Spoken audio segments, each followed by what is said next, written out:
Hi, I'm Michael Boyajian, and this is the last of the three videos I'm doing today on the three new books coming out in the first quarter of the new year, 2023. Happy New Year, by the way.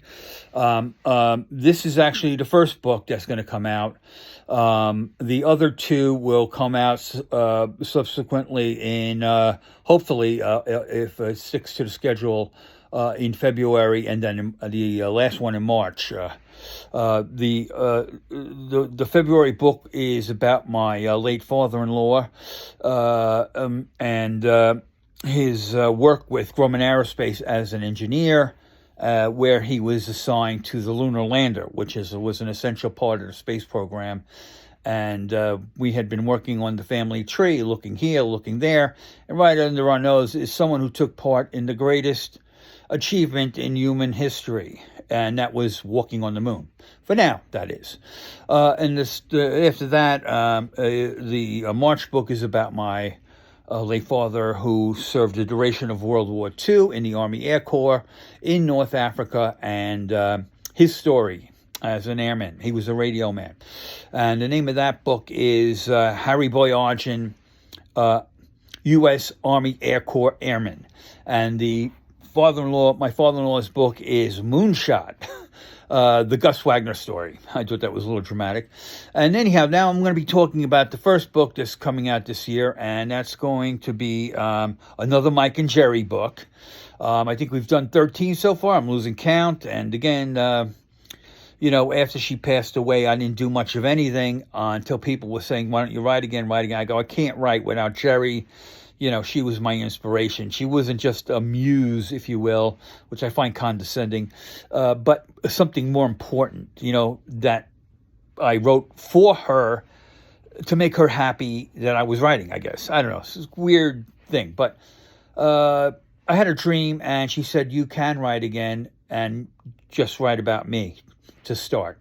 And that's led to 13 books, and now we're spreading out to different subjects and bundling other books. But the book I'm talking about today is about the shift from the 20th century millennium to the current millennium of the 21st century. And it involves my wife and I's journey from one millennium to the other with, most of the Earth population, of course. And the whole thing was, as we approached that date of the shift of the millennium, more and more people were getting hysterical that the clocks were going to stop, the computers were going to crash, we were going to go into the dark ages. Well, none of that happened, and it was a smooth transition, but unbelievable things laid ahead of us in the new millennium. And I think some of them, starting with 9/11, COVID, and I can go on for a while, but I won't. In any event, my late wife Jerry made it into the first 20 years of the new millennium. Okay, and that's pretty much the coverage. Other than a little bit more that happened a few years after that. She passed away September 14th, 2020. And that was the day after our 34th wedding anniversary. But okay, so it is a book about a topic that has probably been covered. We went from like these computers the size of small refrigerators, the PCs, the Macs, to little things that fit in your hand that have more computing power than anything before that. I mean, my first PC back in the old millennium was the big selling point was it could hold 25 pictures.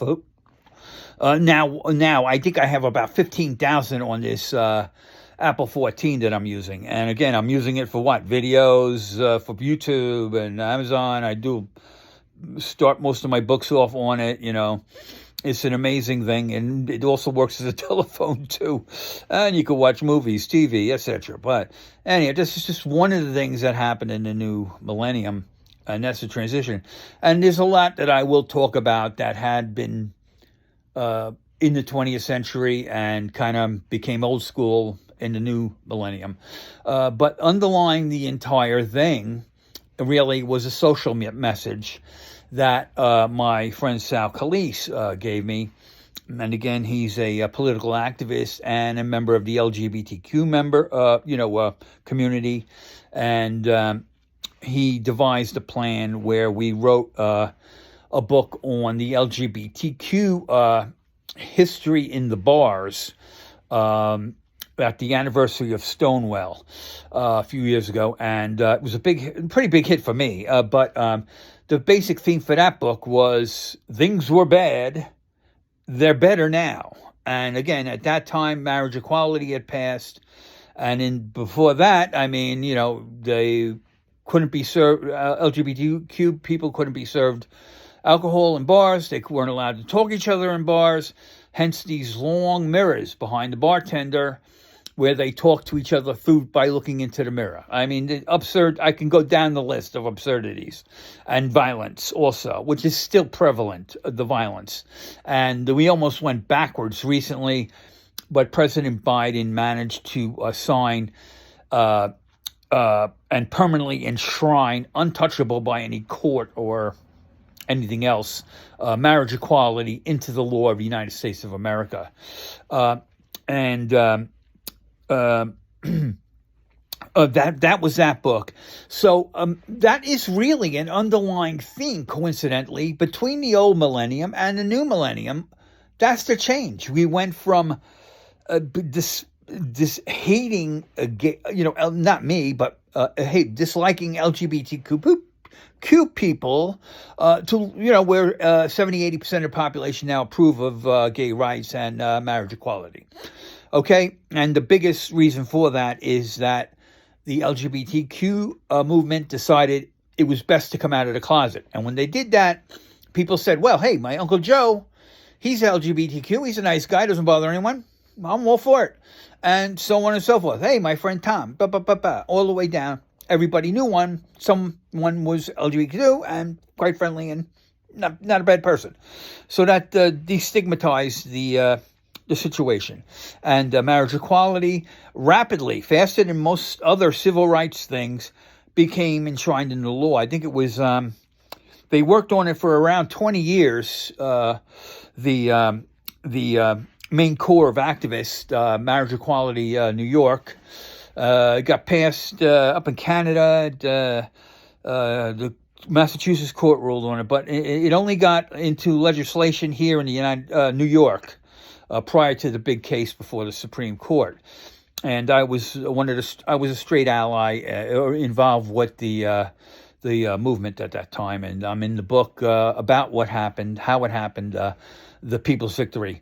But anyhow, so that's what we're going through, and that's what we put in to this book, going from one millennium to the other millennium, me and my wife Jerry, and underlying it all is our relationship with the LGBTQ community.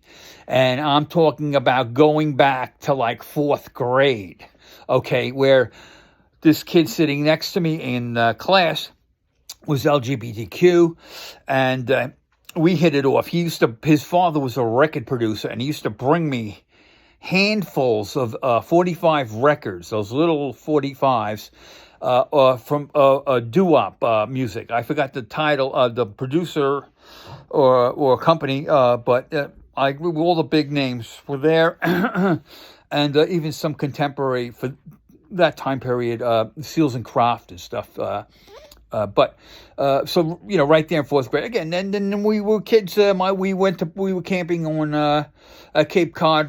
We went into Provincetown, P-Town as they call it, for a visit, and we're walking through the neighborhoods, and these men are sitting in their yards, and my father was quite well built, and they were whistling at him. Hey, my father didn't have a discriminatory bone in him, and he found it flattering. He chuckled, and that kind of was good for us kids to see, and guided us the rest of the life. And what I've told Sal is that Jerry and I did not actively go out and seek friendships with LGBTQ people. It's just that our somehow, because of our feeling towards the community, that they were perfectly equal to us, of course.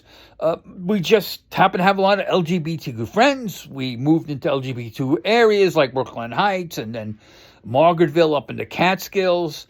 And then even when we moved up here to Fishkill, our main circle of friends are LGBTQ. Our friend Anna, we shared season tickets to the local minor league team, the Renegades. We were there quite frequently. I don't know, 20, 30 games, championships, playoffs, all-star games. And again, you could do all that up here because tickets are like $8. So, but anyhow, it wasn't anything intentional. It's just the way it was. And one of the funniest moments was Jerry's work colleague, who was LGBTQ, Hoyt, who she worked with, and he got AIDS and passed away. And Jerry, every day on the way home from work, would stop at the hospital and spend time with him until he passed, which was, quite a important thing to do. But we had the greatest lunch that went beyond the scene in the deli with Harry Met Sally and my dinner with Andre.